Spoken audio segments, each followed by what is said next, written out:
Welcome to DVSK lectures. In today's lecture, we are going to discuss about the B category notification that has been released by CBIT, Chaitanya Bharati Institute of Technology. So details అన్నీ ఇప్పుడు చూద్దాము. ఇదండి మీకు notification. So CBIT వాళ్ళు ఇచ్చిన notification ఇక్కడ చూపిస్తున్నాను చూడండి. సో దీని ప్రకారం మీరు 16th 10th 2022 లోపల ఈ బీ కేటగిరీ అప్లికేషన్స్ అనేటివి అప్లై చేసుకోవాల్సి ఉంటుందండి. సో దీనికి మీకు 16th October 5 PM లోపల అప్లై చేయవలసి ఉంటుంది. సో దీనికి ఏంటంటే మీరు ఆన్లైన్ అయినా అప్లై చేయొచ్చు, లేకపోతే ఆఫ్లైన్ అయినా అప్లై చేయొచ్చు. సో ఆ డీటెయిల్స్ అన్నీ కూడా మనం వివరంగా ఇప్పుడు చూద్దాము.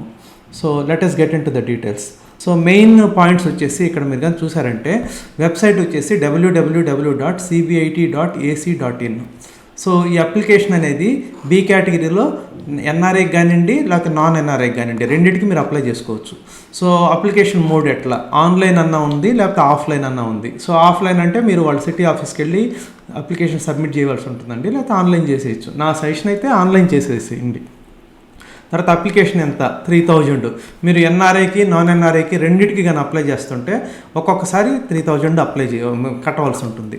తర్వాత లాస్ట్ డేట్ ఎప్పుడు 16th October 2022 5 PM లోపల అప్లై చేయవలసి ఉంటుందండి. ఇవన్నీ మొత్తం మెయిన్ డీటెయిల్స్ వచ్చేసి.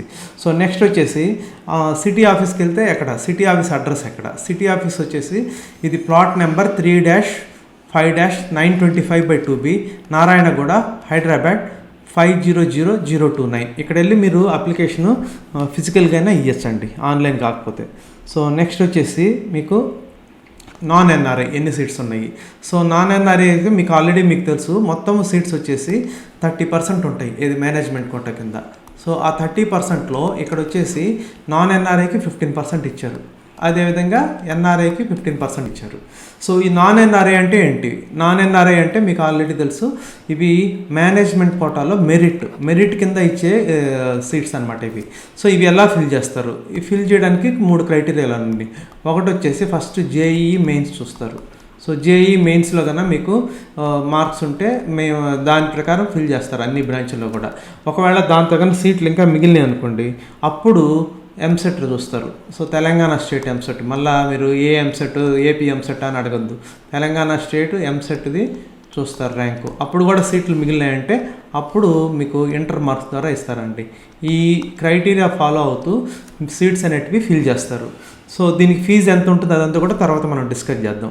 ఇప్పుడు అసలు ఎన్ని సీట్స్ ఉన్నాయంటే ఆర్టిఫిషియల్ ఇంటెలిజెన్స్ అండ్ డేటా సైన్స్లో 18 ఉన్నాయండి, ఇది నాన్ ఎన్ఆర్ఐ కింద. Artificial intelligence and machine learning 9 ఉన్నాయి. బయోటెక్నాలజీ అయితే మొత్తం 9 ఉన్నాయి, ఎంపీసీ కింద 4 ఉన్నాయి, బైపీసీ కింద 5 ఉన్నాయి. తర్వాత కెమికల్ ఇంజనీరింగ్ 9 ఉన్నాయండి. తర్వాత computer science and engineering with specialisation in IoT and cyber security including blockchain technology దానికి 9 ఉన్నాయి. సివిల్ ఇంజనీరింగ్ 18 ఉన్నాయి. CSC computer science and engineering 27 ఉన్నాయి. CSC with specialisation in artificial intelligence and machine learning 9 ఉన్నాయి. EC electronics and communication engineering 27 ఉన్నాయి. Electrical and electronics 18 ఉన్నాయి. Information technology 27 ఉన్నాయి. తర్వాత mechanical engineering 18 ఉన్నాయండి. సో ఇది నాన్ ఎన్ఆర్ఐకి ఎన్ని సీట్స్ ఉన్నాయి అనేది. తర్వాత నెక్స్ట్ వచ్చేసి NRI or NRI sponsored. So ఇందాక డిస్కస్ చేసాము 15% నాన్ ఎన్ఆర్ఐకి పోతే ఇంకా రిమైనింగ్ 15% అనేది దీనికి ఉంటాయన్నమాట, NRI or NRI sponsored. So దీనికి కూడా అదే విధంగా అనమాట. ఇక్కడ చూడండి ఎన్ఆర్ఐ కానివ్వండి లేకపోతే ఎన్ఆర్ఐ స్పాన్సర్డ్ కోట, దీనికి కూడా 15%.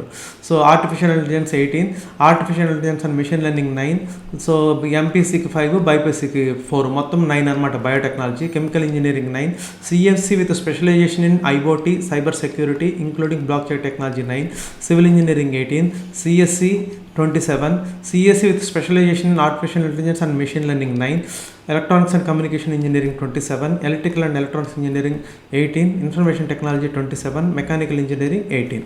సో ఇవన్నీ ఎన్ఆర్ఐ కానివ్వండి లేకపోతే ఎన్ఆర్ఐ స్పాన్సర్డ్ కేటగిరీ కింద ఉండే సీట్స్. సో నెక్స్ట్ వచ్చేసి కేటగిరీ బి అడ్మిషన్స్లో ఏమేమి డాక్యుమెంట్స్ సబ్మిట్ చేయవలసి ఉంటుంది ఫర్ 3 కేటగిరీస్. 3 అంటే మనకి ఎన్ఆర్ఐ కానివ్వండి లేకపోతే నాన్ ఎన్ఆర్ఐ కానివ్వండి లేకపోతే ఎన్ఆర్ఐ స్పాన్సర్డ్ కానివ్వండి. సో ఇప్పుడు మెరిట్ అంటే ఏంటి? ఇక్కడ మెరిట్ 15% అంటే ఇది నాన్ ఎన్ఆర్ఐ కోటా. మెరిట్ 15% అంటే ఇది నాన్ ఎన్ఆర్ఐ కోటా. సో దీనికి ఏమేమి డాక్యుమెంట్స్ అనేది చూడండి. ఇక్కడ పాస్పోర్ట్ సైజ్ ఫోటోగ్రాఫ్ అవన్నీ క్లియర్గా నేను నెక్స్ట్ పేజీలో చూపిస్తాను చూడండి.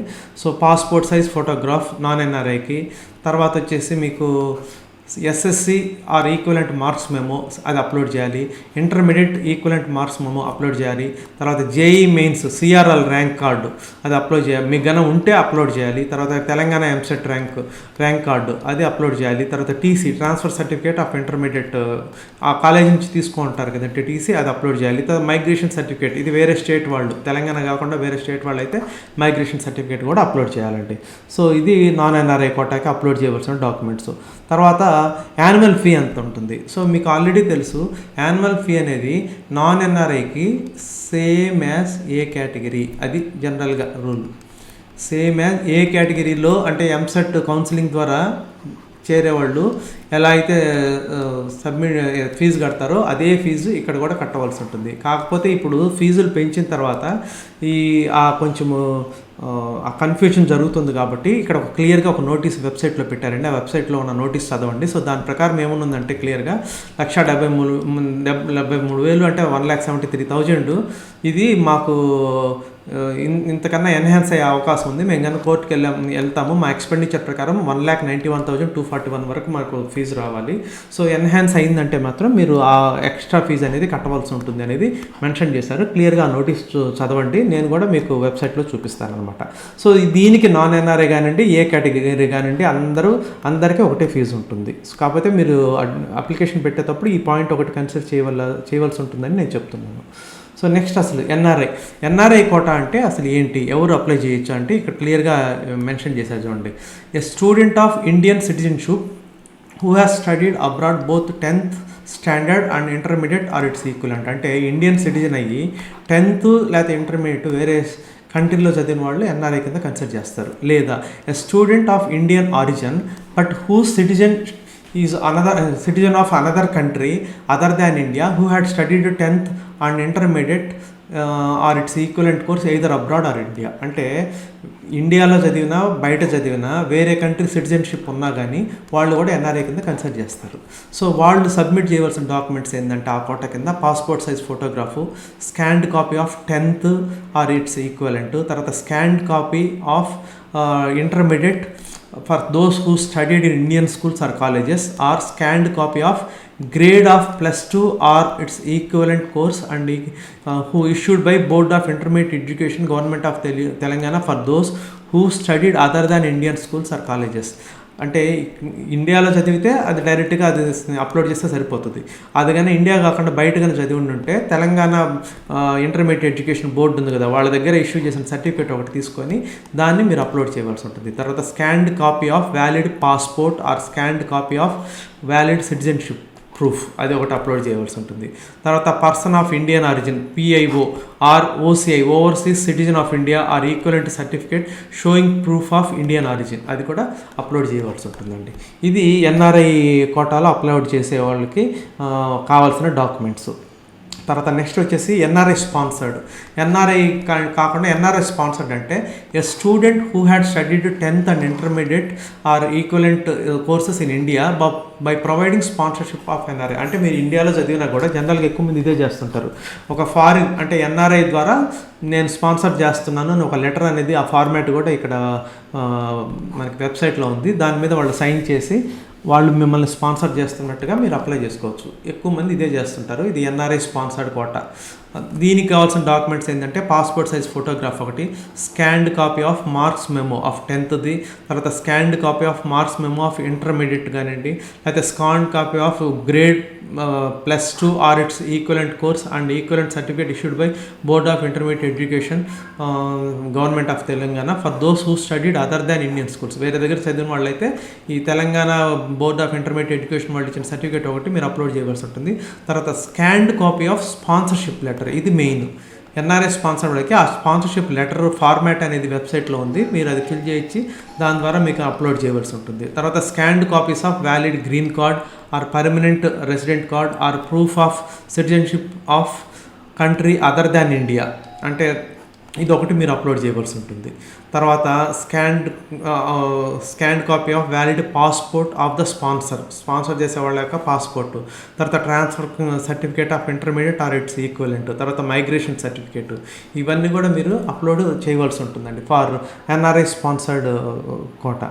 తర్వాత నెక్స్ట్ వచ్చేసి మనం ఇప్పుడు వెబ్సైట్లోకి వెళ్ళి మీకు క్లియర్గా ఇదంతా చూపిస్తాను అనమాట, ఏది ఎట్లా అప్లై చేయాలి ఏంది అనేది. సో మీరు సిబిఐటి వెబ్సైట్ ఓపెన్ చేయగానే ఇక్కడ మీకు ఈ విధంగా వస్తుంది. ఇది సిబిఐటి వాళ్ళ వెబ్సైట్ అండి. సో ఇక్కడ మీరు ఇమీడియట్గా మీరు ఇక్కడ క్లిక్ చేయండి. ఇది B category admissions 2022 in progress అని ఉంది కదా, అక్కడ అప్లై నవ్ అని కొట్టండి. లేకపోతే కింద కూడా మీకు లింక్ అనేది ఉంది. సో ఇక్కడ ఈ విధంగా వస్తుంది. సో దీంట్లో మీకు అడ్వర్టైజ్మెంట్ కావాలంటే అడ్వర్టైజ్మెంట్, లేకపోతే ఇక్కడ చూడండి, నేను ఇందాక చెప్పాను కదా, ఎన్ఆర్ఐ వాళ్ళు ఎవరైనా అప్లై చేస్తుంటే స్పాన్సర్ లెటర్ ఇక్కడ కూడా మీరు క్లిక్ చేశారంటే ఆ స్పాన్సర్ లెటర్ మీద ఇది వస్తుంది అనమాట.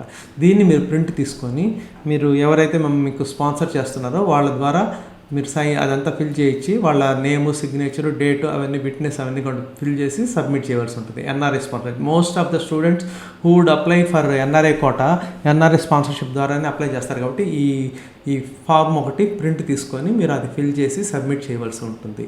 సో తర్వాత వచ్చేసి మీకు నెక్స్ట్ ఇక్కడ కిందకి వెళ్ళండి. కిందకి వెళ్తే మీకు అక్కడ అప్లై అని ఉంటుంది. అంటే ఇవన్నీ చదివినాం అన్నట్టు ప్రొసీడ్ టు అప్లై అనండి. సో ప్రొసీడ్ టు అప్లై అంటే ఇక్కడ హాల్ టికెట్ నెంబర్, ఈ హాల్ టికెట్ నెంబర్ అనేది ఇక్కడ ఎంటర్ చేసి ఇక్కడ 3 ఉన్నాయి. మేనేజ్మెంట్ మెరిట్ అంటే ఇది నాన్ ఎన్ఆర్ఐ అండి. మేనేజ్మెంట్ మెరిట్ అంటే మీకు ఇక్కడ ఇది నాన్ ఎన్ఆర్ఐ. తర్వాత ఇది క్లియర్గా ఇక్కడ ఈవెన్ నేను మెన్షన్ చేస్తాను చూడండి. సో నాన్ ఎన్ఆర్ఐ, తర్వాత management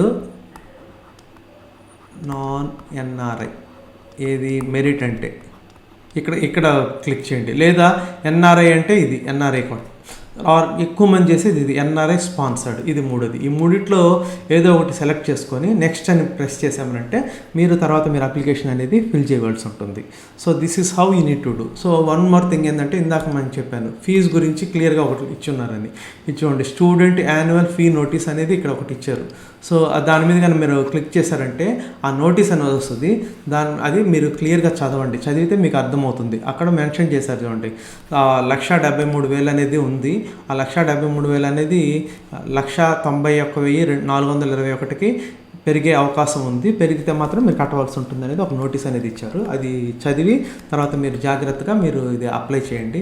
so before you proceed మీరు ఎన్ఆర్ఐ కోటాకి నాన్ ఎన్ఆర్ఐ కోటాకి విడివిడిగా అప్లై చేయవలసి ఉంటుంది. తర్వాత ఎన్ఆర్ఐ కోటాకి 3,000 కట్టాలి, నాన్ ఎన్ఆర్ఐ కోటాకి కూడా 3,000 కట్టాలి. అది క్లియర్గా ఇచ్చారు చూడండి ఇక్కడ, రిజిస్ట్రేషన్ ఫీ అంతా అనేది 3,000 అని కూడా.